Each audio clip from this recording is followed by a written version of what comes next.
Hi everyone, and welcome to our What's New in SAP HANA Cloud for Q3 2025. My name is Susan and I'm part of the product management team for HANA Cloud. In today's webinar, we will definitely not be able to cover the full scope of our third release of this year, but we will give you an overview over the most important innovations that have been delivered with the release. So if you want to get a more comprehensive overview, we publish our quarterly What's New blog post, as well as the technical documentation that contains all the details of all the innovations that have been delivered. So with this, as always, I'm not the only person in this call. I do have a lot of colleagues with me who will give you a great deep dive into their areas of expertise. And these are for today's webinar the following. So we will start with a general update, just covering a few of the innovations that have been delivered, move on to the multi-region disaster recovery. So I know that's one of the innovations that has been awaited for a long time. So quite excited for Ralph to tell us a bit more in just a few moments. After that, we will hear a bit more about the new data access agent. Then Songjun will also dive a bit deeper into the Apache Iceberg open table format support in SQL on files. Shraddha will give us insights into the database application development updates. Jinhee will give us an overview over the new Partition Advisor. And Jan will tell us all about the graphic view modeling updates we're delivering this time.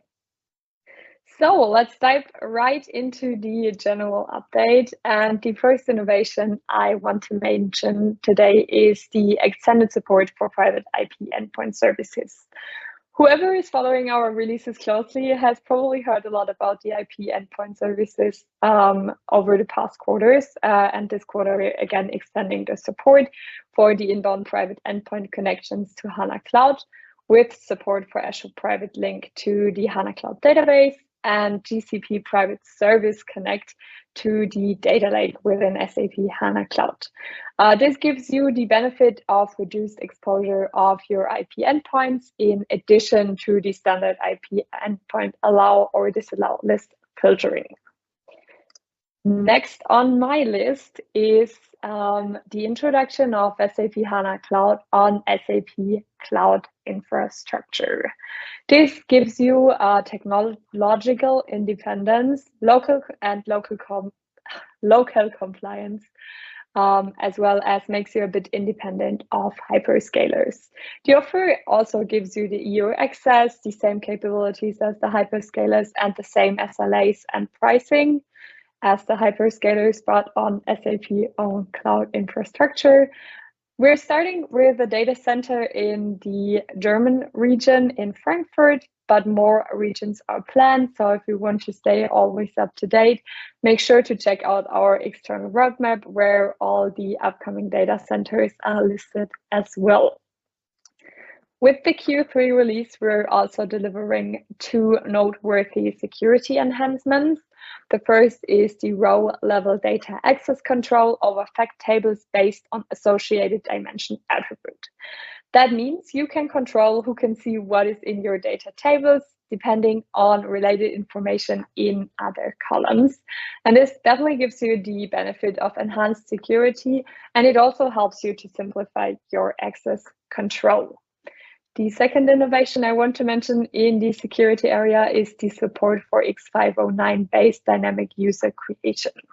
So you can create user data automatically based on the X509 authentication, and you can manage user data respectively in the related LDAP groups. This, of course, gives you the benefit of synergies between the X509 authentication and the LDAP authorization. Moving on to the next innovation, which is the bulk alert configuration. With the Q3 release of HANA Cloud, you can set up many alert rules at once and use them on one or more items by saving and reusing these sets of alerts. You can also benefit from a template-based approach. This, first of all, gives you a bit more user efficiency and also increases the satisfaction, as you don't need to do every single alert over and over again. And thus also helps you to scale the alerting for more complex scenarios. Last but not least, for the general update, I want to mention 3 innovations in the area of multi-model. The first one is the batch vector embedding. So before this innovation has been delivered, you manually needed to generate embeddings row by row with custom SQL or external scripts. With the new batch vector embedding function, you get a built-in procedure, and you can now batch process the embeddings and don't need to do so row by row. This, of course, simplifies the embedding generation. You also don't need custom code anymore. The efficiency grows largely for bigger data sets, and this also helps you to become AI ready. You can easily start semantic search. You can use your data for recommendations and also use it for generative AI scenarios. The second innovation I want to mention is the vector embedding SQL function with the SAP GenAI Hub. Before, our vector embedding function within HANA Cloud only worked with SAP provided NLP models, but now the embedding function also supports all the GenAI Hub models. This is directly integrated via SQL, which gives you a lot of flexibility to choose the best embedding model for your respective scenario. And it also helps you as you can do batch embedding, so your scenario becomes much more scalable than before. The last innovation I want to mention is the JSON document store now returns JSON data types.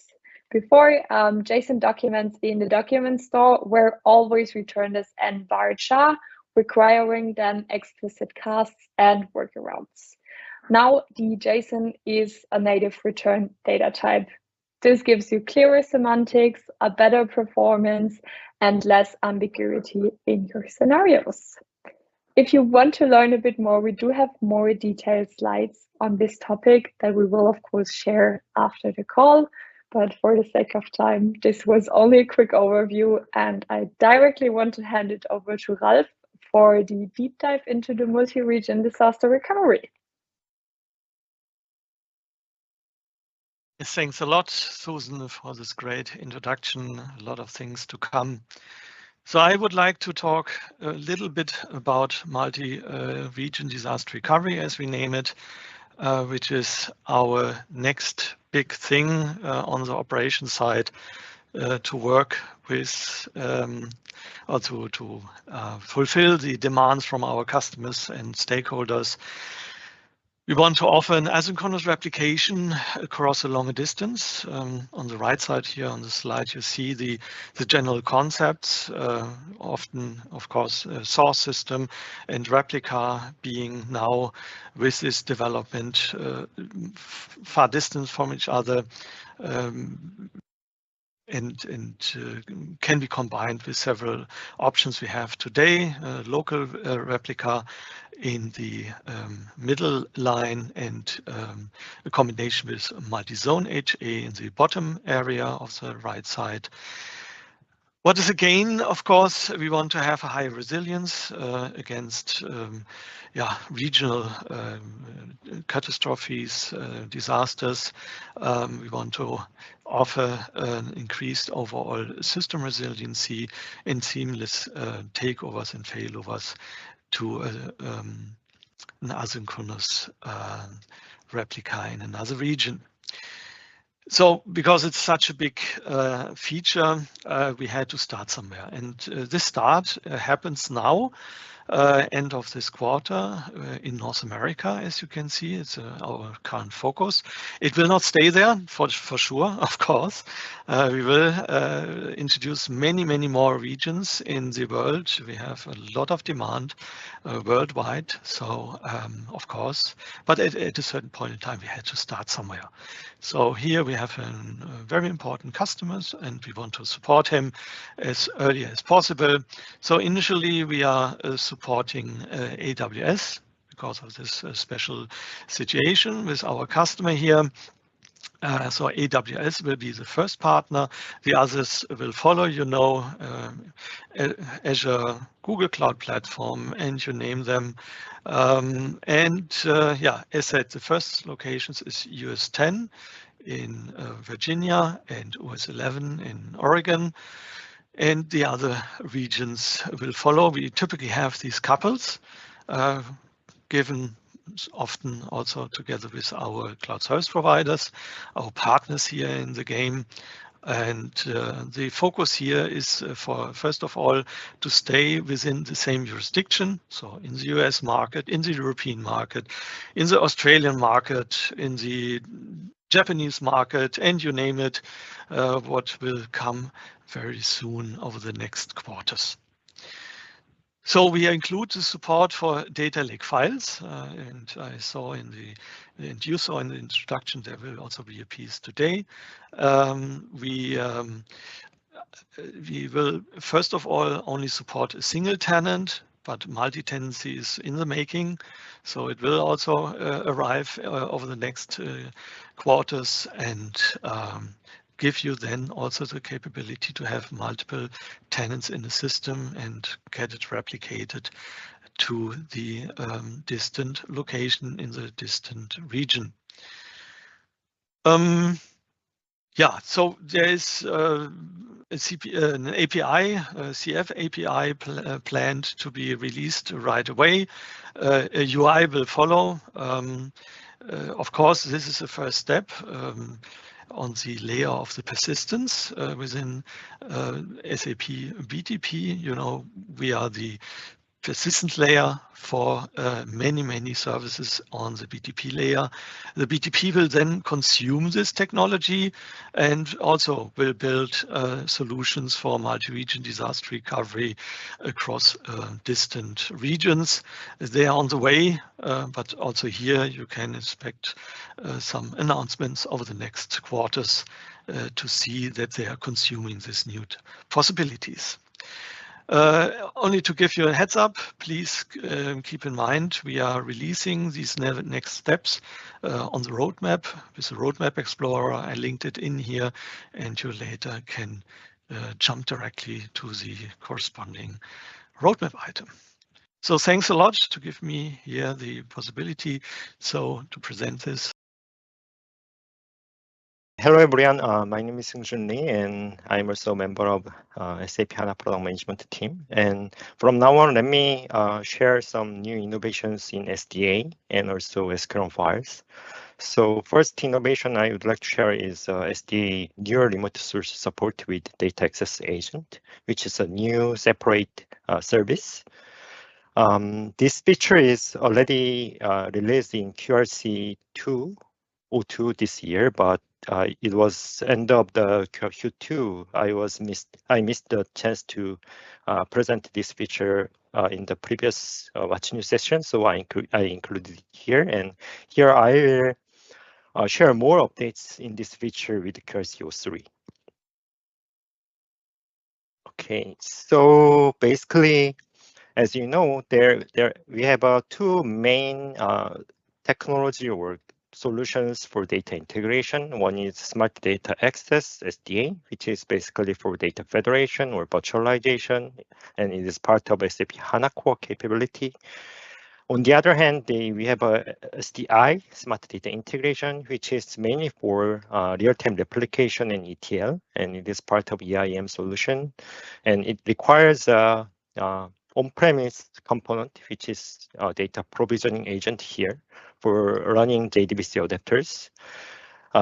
So when it comes to connect the cloud sources, it is a bit cumbersome for customers to install and deploy DP agent and running DP agent by themselves.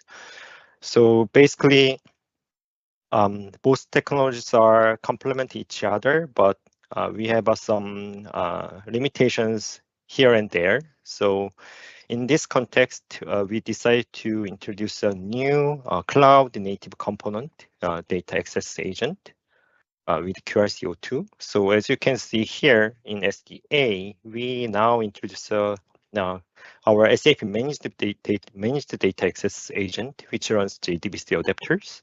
So as you can see, it offers JDBC adapters by deploying data access agent as a separate service, and it now supports JDBC.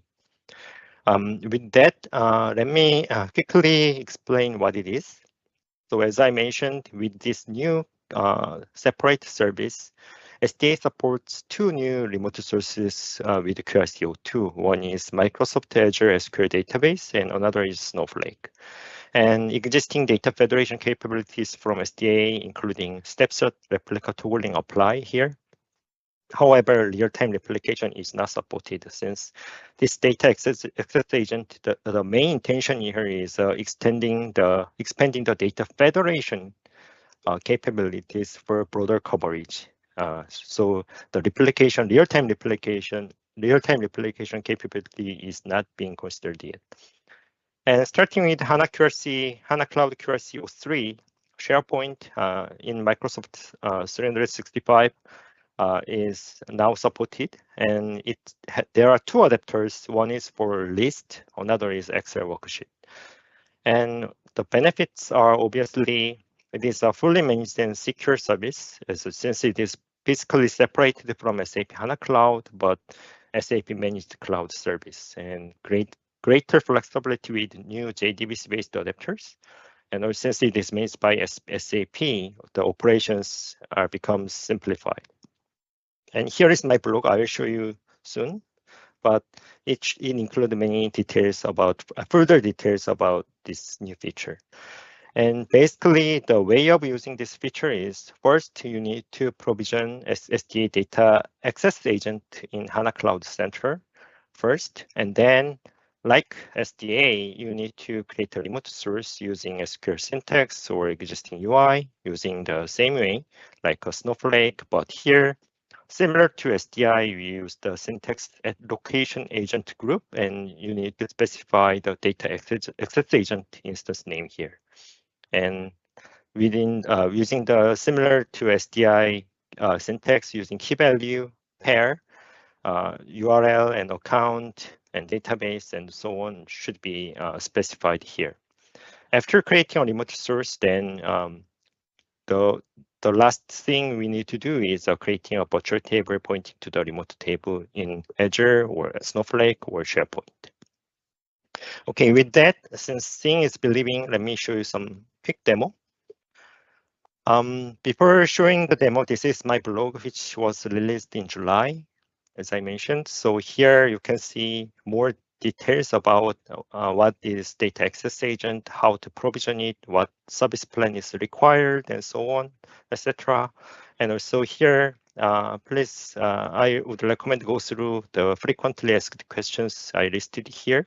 So major questions are already answered here. So I recommend to read this section especially. And with that, let me show you the data access agents UI. So in HANA Cloud Center, if the service plan is entitled and activated, you will see this new data access agents menu. And here I already created a demo-DAA data access agent. So I will use this data access agent for this demo, but let me show you how to create it quickly.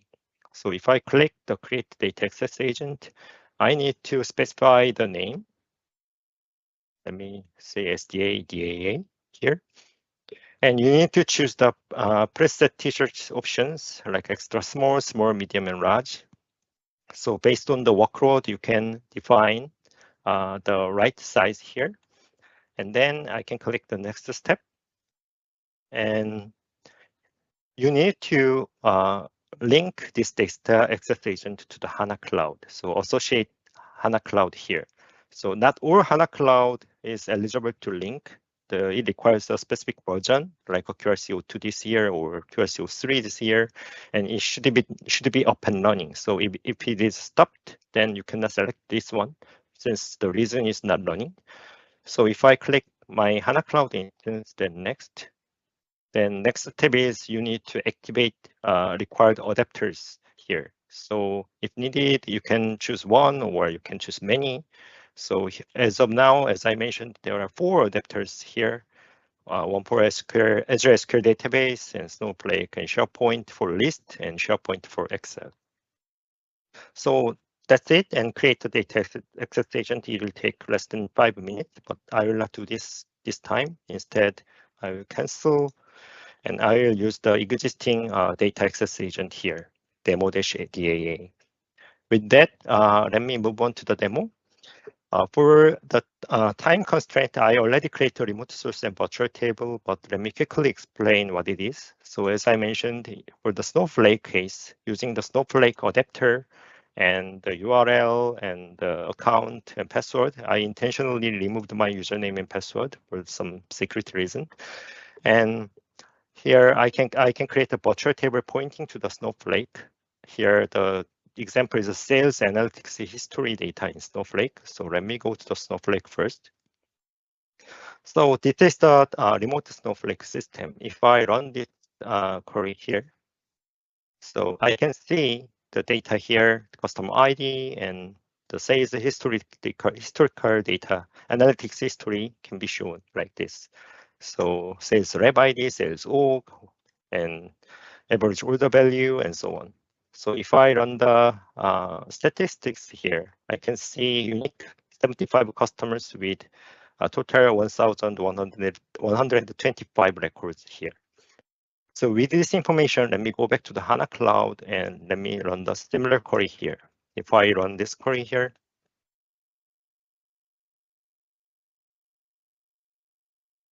so it will retrieve the data on the fly from the Snowflake. Since the Snowflake system cases, it is bit physically physical distance is a bit long here, so it takes some time. But anyhow, it shows the same data here, like customer ID and average order value and order count and so on. Exactly same as the Snowflake. And here, if I run this same query here, I can see same 75 unique customers and 1,125 records here. With this information, let me run an interesting query here, which is based on this data. Let me calculate some revenue trend, growing, declining, or stable. So if I run this query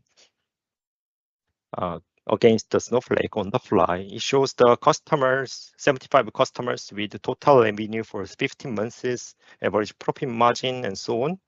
And if I go here, I can see revenue trend is growing, stable, and so on. All right, that's about the Snowflake, and let me move on. So the next is Azure SQL database. Here, you can see a bit different syntax for the remote source creation because this is basically, we are reusing SDI adapter here. So XML-like syntaxes are being used as it is. So for this, let me show you the Azure system here. If I run this query against the Azure, I can see incident number here, but per customer, like create date, close date, instance status, and so on. So if I run this query here, I can see 955 records are shown. With this, if I come back here, same virtual table creation, v_CRM support incidents. And if I run this query here, you can see the same 955 record of incident-related information here. With that, let me run the interesting query again. So this query is basically showing the support trend, increasing issues, improving, stable, and so on. So if I go here, I can see the support trend is stable, improving, or increasing issues, and so on. All right, with that, let me move on to the SharePoint. Here, I create a SharePoint here, and I create the two files. One is a list, another is Excel file for the customer survey, and list is for account management data about the contract and so on. So if I go to the list, I can see the record, account management information, and the responsible A, and last meeting date, and so on. With this, let me go to the list here. For the list case and SharePoint case, you need to create a PSE and certificate and add a certificate here. And with that, you need to create a remote source like this, and virtual tables can be created by pointing to the list like this. So with that, let me run this query. So it will show the retrieve the data exactly same in the list here and show the data in HANA Cloud like this.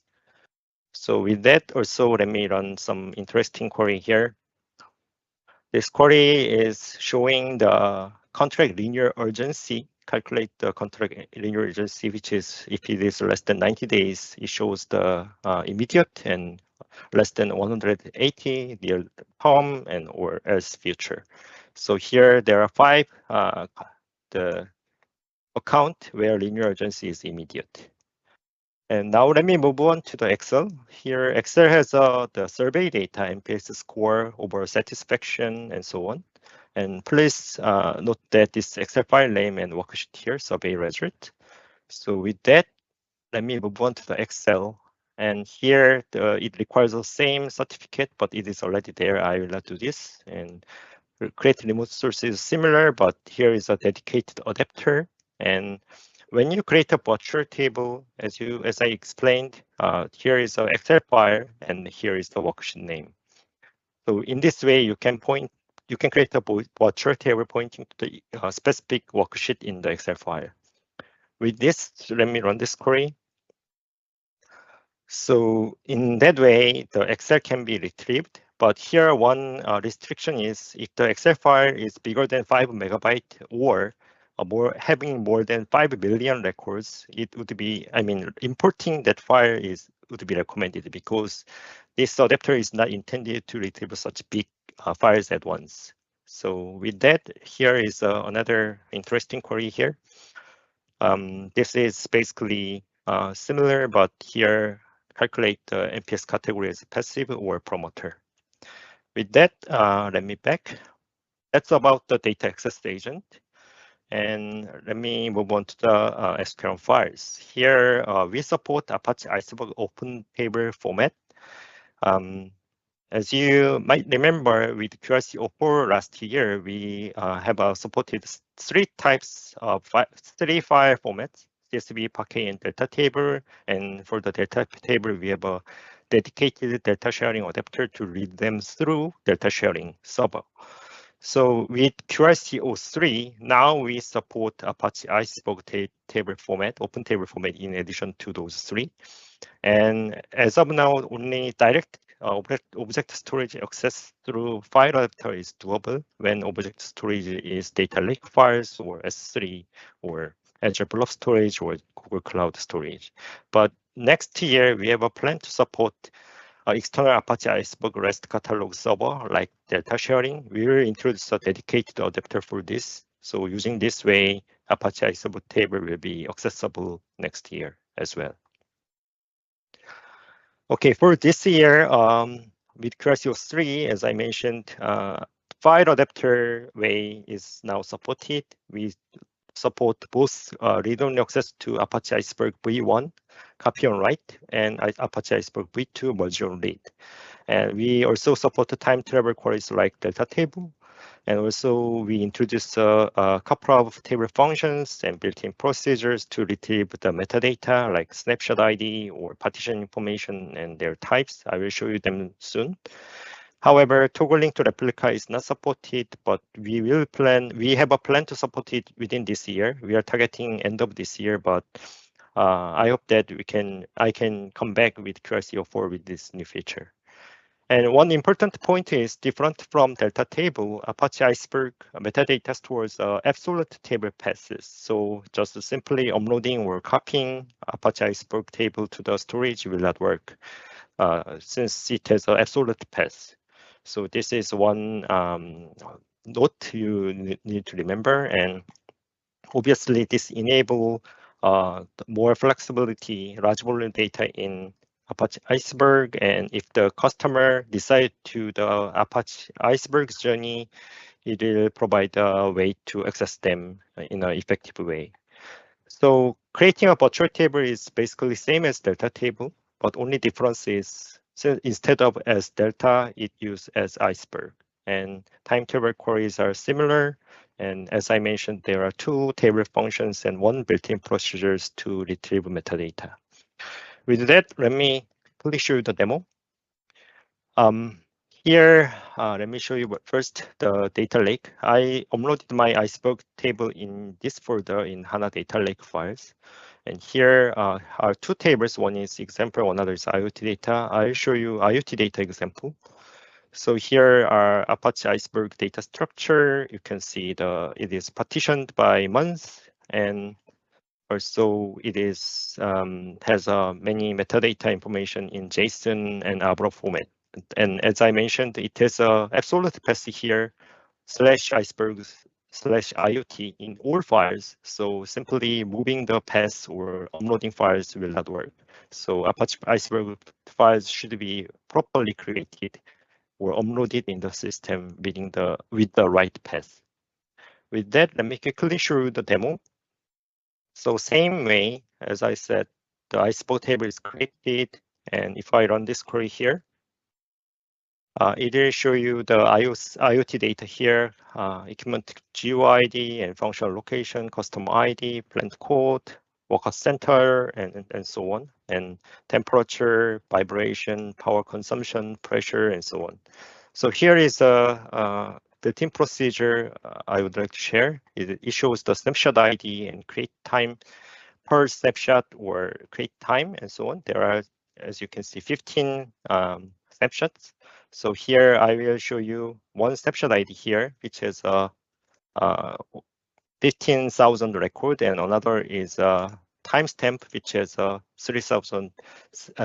35,000 record count. So let me first run this time travel query. As expected, it shows 15,000 record. And if I run the time travel query based on the timestamp, it shows 35,000 record here. And another table function is this is partition information. As I showed, it shows the 15 month-based partitions like this, file count and total file size. And another built-in procedure shows the column names and logical types and recommended SQL data types if needed. And here is another interesting query, shows the based on the IoT data, it shows the predictive maintenance category based on the given data. So for each customer, what is the status of the predictive score and predictive maintenance category here. So time is almost over, but let me quickly share last demo here. I showed multiple remote sources and with interesting queries. So here is a in-memory table as for HANA customer master, which has the customer ID, BPU ID, and customer name. And this has also in-memory. This is in-memory table in HANA, which has a total customer of 75. And here is a very complex query. Let me run this first, and then let me explain what it is in the different window. So this is basically reading all 5 remote sources data on the fly using Snowflake, Azure database, Azure SQL database, and the NPS data from Excel, and account management data from List, and IoT data from Apache Iceberg, and join everything together and calculate the 360-degree customer analysis with this complex query. And yeah, result is shown. As I explained, it joins everything and top 10 customers with immediate actions. So here, as you can see, customer name is Electric Tech Solution, as average monthly revenue trend, total incident. And if I go up here, you can see linear probability and risk score 100 like that. And as you can see, customer risk category is immediate action. For example, urgent executive engagement required, contract at risk like this. So that's all about my demo. I hope that it is useful. And with that, let me hand over to Sharada. Thank you, Sunjun. Today, I will showcase a new feature that comes with the database application development, and it is useful in the development environment here. And that is nothing but the natural language to SQL generation for SAP HANA in Joule. So we know that writing SQL can be tedious and also time consuming, especially when you're not aware of the right syntax and also the right schema. So here we can, here Joule will help you with generating the SAP HANA SQL statement, and also you can do further refinements once you copy the SQL, or you can execute directly in the Joule console itself. So let's have a look at the demo.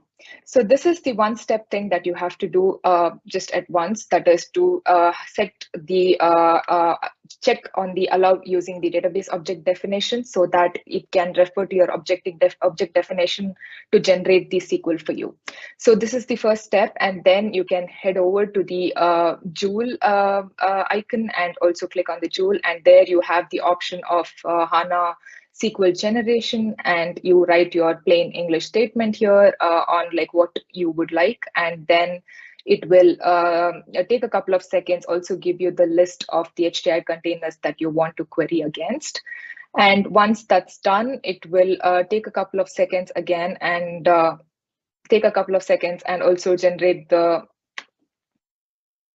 SQL for you, and then you will have this SQL that is generated in the Joule console. You can either copy it to your console, or you can execute it directly. So on click of the execute button, you would see the SQL that is generated with the results. And also if you click on the copy to SQL console option, it will open a new SQL console for you, and also show the generated SQL. So with this, you can already do further refinements, or you can also go ahead and execute this. So this is the new feature, and I believe that this will speed up the data exploration and reduce errors, and also make SQL more accessible even for the non-technical user. So with this short demo, I would like to hand it back I will hand over to Jinhee now. Thank you. All right, thank you, Shraddha. So today I'd like to briefly introduce the Partition Advisor, which has been newly added to the recommendation app in HANA Cloud Central. So for those of you who have not heard of the recommendation app, this is the recommendation.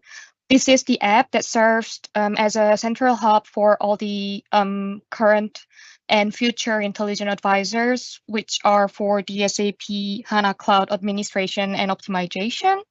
And you may already be familiar with ECN Advisor, the first advisor, which is available on this recommendation app. But building on that, now the new Partition Advisor provides table partitioning recommendations for based on the table size, usage patterns, and the data distribution, so that we can significantly reduce the manual analysis efforts for the DBAs. And there are 3 key steps to use the Partition Advisor, which is switching on the advisor, generating the recommendation, and applying recommendations. So first, to switch on the Partition Advisor, you need to create a dedicated Partition Advisor user and grant it the necessary privileges to read the relevant schemas and tables, and generate and apply the recommendations on those tables. Do not use DB admin or your regular database user credential, because once you enter this user credential to switch on the Partition Advisor, this will lock this user and only use it for the exclusively for the Partition Advisor. So I recommend you to create a dedicated Partition Advisor user for this. And then you can generate the recommendations by selecting schemas and tables that you want the advisor to analyze. The advisor will evaluate the selected tables using a rule-based check that consider the current partitioning scheme and type of columns and the number of the columns and the row count and access patterns and so on. And then when it finds any potential efficiency gains, it will produce a repartitioning recommendation. Currently, the advisor creates up to 100 recommendations per request. So if more than 100 recommendations are produced from your selection, your request might fail. So please keep in mind this when you choose your schemas or tables, but this limitation will be lifted in the future. And lastly, you can also apply the recommendation very easily within the recommendation app with a single click of apply, or just by using the SQL console. If a recommendation is not relevant, you can also dismiss it to filter it out from the available recommendation list. And these dismissed recommendations can be restored for up to 100 days. So now let me show you quickly how it looks like in the tool. So this is the instance overview page of the HANA Cloud Central, and you can see the recommendations app card here, and you can find the partition. Once you click this, you will see this page to switch on the advisor. As I mentioned, you need to enter the credential of the Partition Advisor user. So please make sure to create the Partition Advisor user before this step. Once you enter the credentials, then now the advisor is switched on and you can generate the recommendation. And once you click the Generate Recommendations button, you will see this page, and you can add your database objects that you want to analyze with the Partition Advisor. You can select between schema and table, and you will see the list of the schemas and tables that the Partition Advisor user has privileges to select on. And once you have selected all these objects, then you can click the Generate Recommendation button. And then the advisor starts analyzing the tables. In the process tab, you can see the progress. And once it's ready, you can see the status change to executed. And then you can go to the recommendation tab to see all the available recommendations.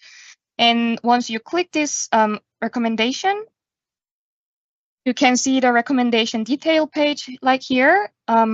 Like table information, recommended partition definition, including the partition level, partition type, column, and number of partitions. And you see the partitioning SQL statement that you can copy to clipboard and paste into your SQL console. But you can also apply immediately with a single button here. Click of single button here, and you can also dismiss the recommendation if it's not relevant. Last but not least, there is also a provide feedback button where you can give the feedback either before or after applying the recommendation. And this feedback will be very helpful for us to optimize and enhance our advisor and the recommendation. With that, I'd like to hand over to Jan. Thank you very much. So let me share my screen. Coming to the topics of calculation view modeling. The first innovation that I wanted to talk about is about semi-joins. And mainly this is an option to improve performance. You might wonder, there are so many joins already in calculation views, why did we add another one? And the special thing about this semi-join is that it has a specific target scenario. And the target scenario is that you want to filter data based on tabular data. That sounds now very abstract. I will come to it in more detail soon. The important point is that because of this restriction to a certain target scenario, the optimization can be easier done. So from a performance perspective, if you have such a scenario, it's good to use a semi-join. Now, what is a semi-join? In essence, you have two inputs for a semi-join in a calculation view. You have a left input, you have a right input. And the left input is giving the data, while the right input is giving you the filter for the data. So basically what is happening is that you only get returned data from the left side that is also contained for the join fields in the right side. So in this concrete example, you would see here, if you join on country and city, only this single record, because in the filter data, you also have only this single record. Now you might say, okay, this is looking very much like an inner join. but there's also another difference on top of the performance optimization that is possible here. The second thing is that duplicates are removed. So meaning here you have two times Germany and Waldorf as an entry in the filter data. And with the inner join, you would get an explosion by having this record duplicated, which would also affect the measure here because it would also be duplicated. So with a semi-join, the duplicates are ignored and you get back one record, or the records from the left side. You can also combine the semi-joins with dynamic join option. And the idea of dynamic join is that the join is only executed based if you define a join on, let's say, 2 columns and you request in your query only 1 column, then only this column is joined. That means with a dynamic join, you can then select on which granularity level you want to have this data filtered. If you join, let's say you have again a join on country and city, and you request only country data in your query, then the join would only be executed in Germany, or on country, sorry. And because of that, you would keep all data that has an entry here. If you then ask for country and city, then the join would be done on both columns, and you would need an exact match in both fields to get the data returned. If you request no join column, then you will get the whole data from the left side. The second innovation is about if you want to add data sources. I mean, we heard from customers, and I think it's obvious that if you add data sources with a powerful user that can see a lot of objects in a database, that you might be overwhelmed. Typically, what you want to do is you want to select an object just from your local container. But what you see is, depending on the privileges that you have, also objects from other containers. Now, of course, you can filter on schema, but this is always an additional task that you would have to do. So we thought it's good to also offer an explicit setting where you can select that you, per default, only want to see objects from your local container and the other objects are not shown. This setting is persisted in your developer workspace, meaning if you close your calculation view and you open another calculation view, then you will get the same setting that you had before. We added additional vector engine functions. So we extended it with cardinality, toNorm, and so on. The idea being here that you can leverage additional vector engine functions also with calculation views and therefore get the best out of vector engine with calculation views. Here we introduced an innovation where we wanted to, to make it a little bit easier to align names, column names to your naming convention. And the particular situation that we are addressing here is if you have a star join and you have, let's say, 2 dimensions that are bringing the same column names. Now, if you add the first dimension, you get the normal names, and you also don't get an alias name because it's already unique. Now, if you add the second dimension, you will get automatically, or you get a proposal how you can make the columns unique. So you will have here an alias name. Now, if you look at that, that looks not really very consistent. You have for one source an alias name, for the other one not.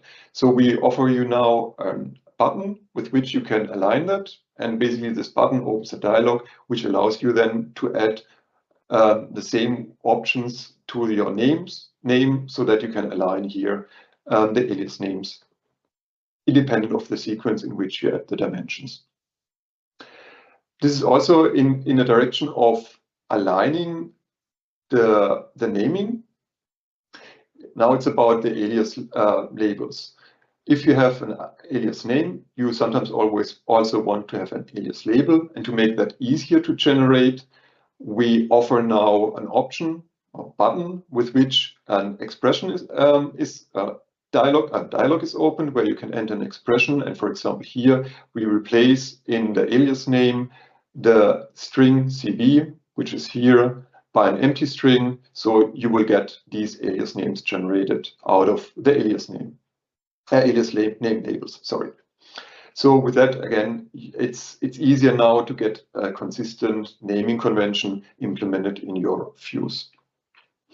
Now, if you're using query snapshots, so a way of materializing your data, so the results of your calculation views, you typically are more interested in reduced memory consumption than so much in the performance of filling the snapshot.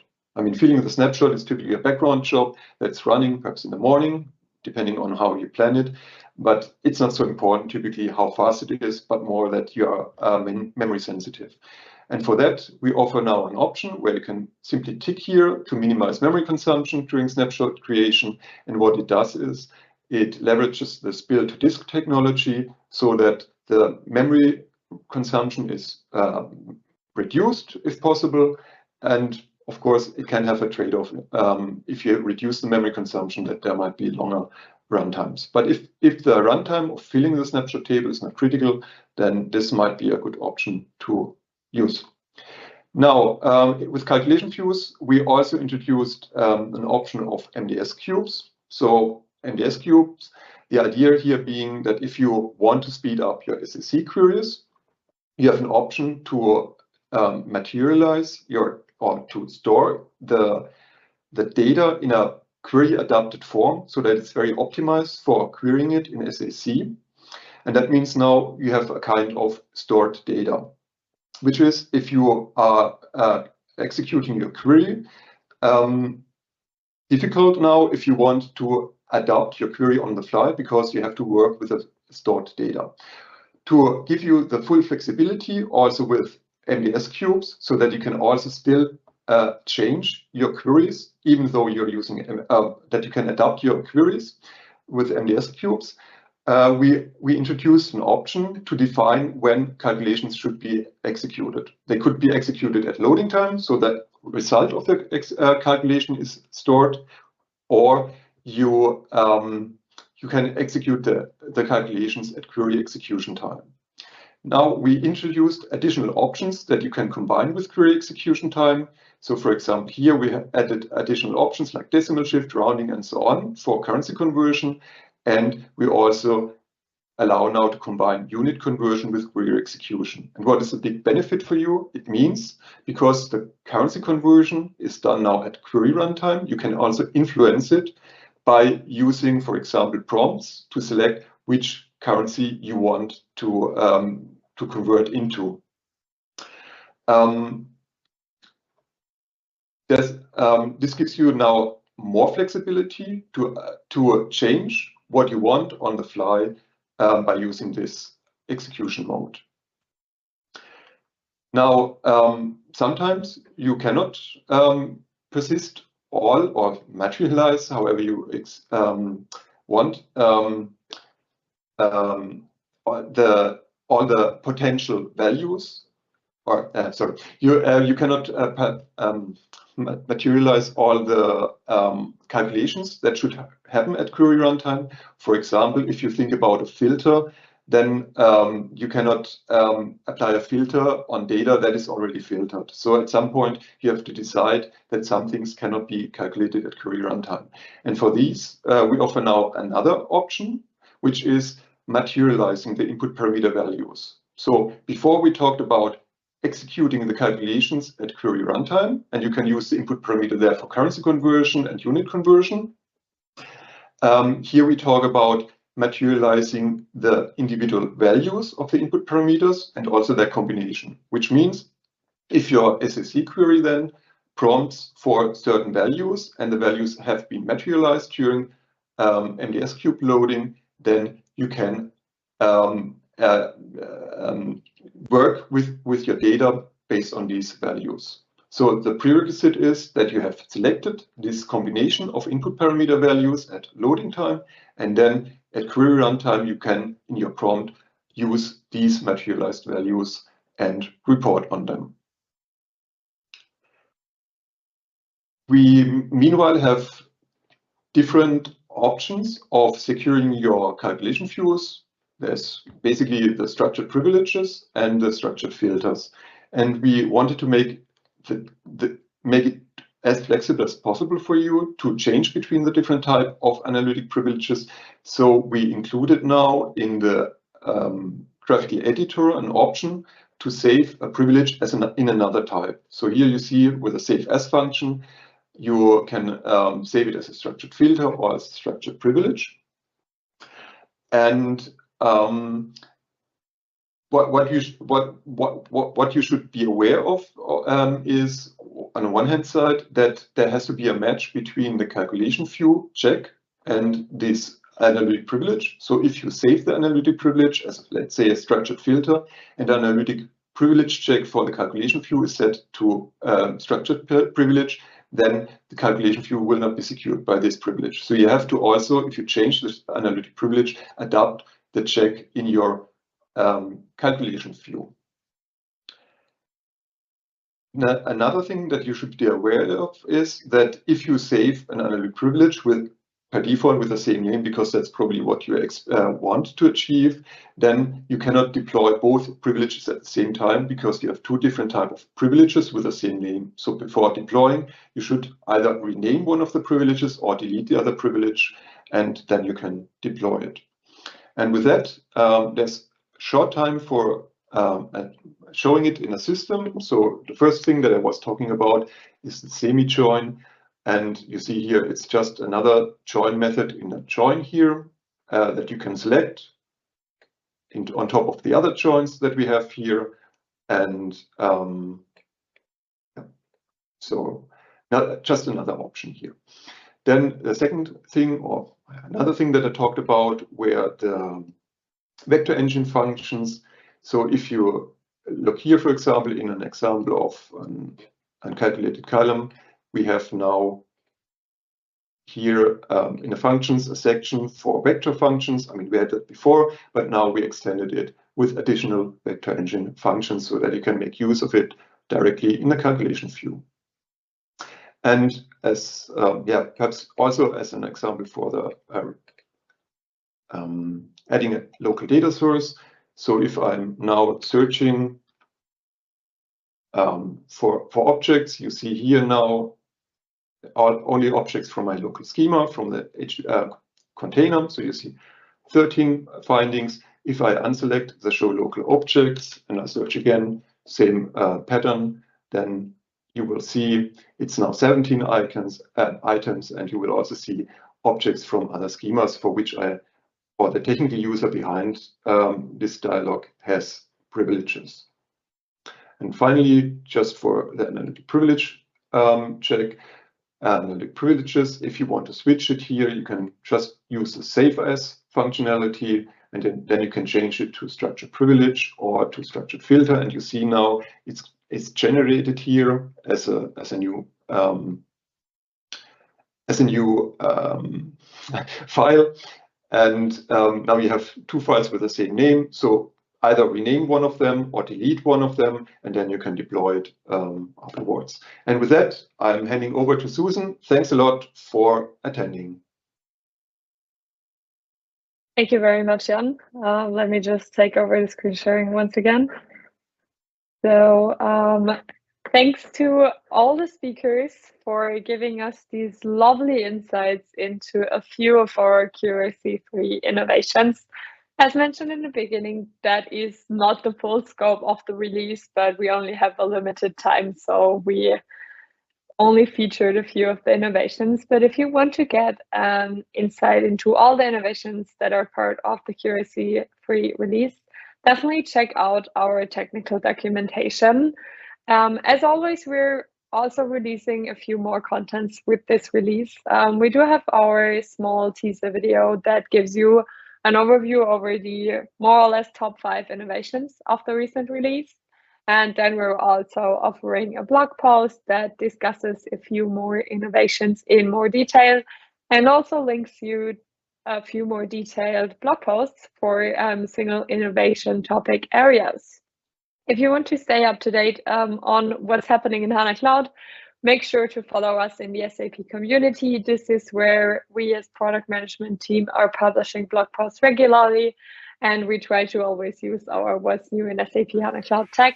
So make sure to follow the tag and check out all the recent information. With this, we're at the end of today's webinar. Thanks very, very much for joining us, and stay tuned for our QRC3 release, and see you next quarter. Thank you very much. Have a good one.